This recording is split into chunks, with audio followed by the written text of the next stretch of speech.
राज्यसभा चुनाव था। Bharatiya Janata party central की तरफ से संजय भाटिया हमारे उम्मीदवार थे और कांग्रेस पार्टी की तरफ से अलग से उम्मीदवार उतारा था।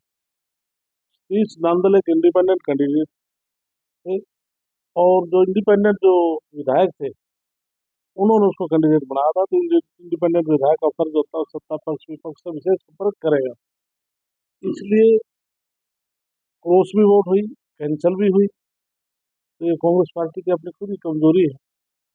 एक सत्ता पक्ष का कैंडिडेट हमारा पूर्ण रूप से हमारा जीत कर गया और उनके 9 वोट क्रॉस हुए। तो इसके लिए जवाबदेही कांग्रेस पार्टी है।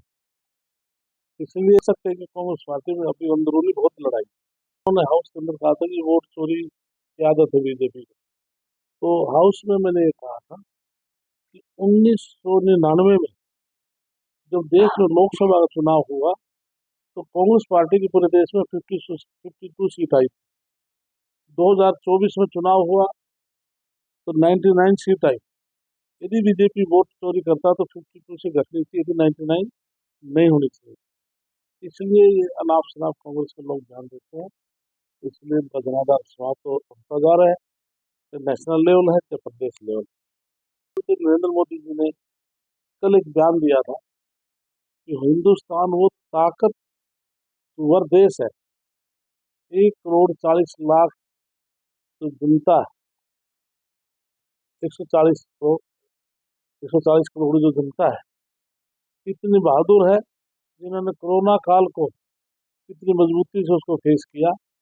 और अब जिस प्रकार से एक दो हमारे देशों की लड़ाई चल रही है, तो उसमें हिंदुस्तान में चाहे हमारे पे न कोई डीजल की कमी है न पेट्रोल की कमी है, बिल्कुल समूथली है। लेकिन जो लोग स्टॉक कर रहे हैं उनको स्टॉक नहीं करना चाहिए, जो जितनी कंजम्पशन है उतनी लें। इसलिए सरकार की तरफ से, केंद्र की तरफ से, प्रदेश में नायब सैनिक की तरफ से ध्यान आया है कि कोई किसी प्रकार की आज कोई दिक्कत नहीं प्रदेश। तो राहुल गांधी समय समय पर किस प्रकार की उनकी आदत है बयान देने की। मैं आपको अतीत में ले जाना चाहता हूँ। पार्लियामेंट के चुनाव से पहले उन्होंने एक बयान दिया था संविधान को भी हाथ में लेकर के, यदि बीजेपी की 400 सीट आ जाएंगी तो संविधान समाप्त हो जाएगा। और इसलिए जब मैं मिनिस्टर से पहले राज्यसभा में था तो उसमें प्रधानमंत्री नरेंद्र मोदी जी ने एक चिट्ठी पढ़ी थी राज्यसभा में 27 जून 1961 की, जो तत्कालीन प्रधानमंत्री पंडित जवाहरलाल नेहरू ने देश के सभी मुख्यमंत्रियों को चिट्ठी लिखी थी कि 1947 में देश आजाद हुआ, डॉक्टर भीमराव अम्बेडकर ने आरक्षण दिया, अब लोग सामर्थ्य हो चुके हैं, क्यों नहीं इनका समाप्त कर दिया जाए।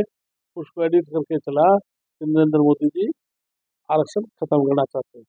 यदि वोट चोरी की है तो कांग्रेस ने की है।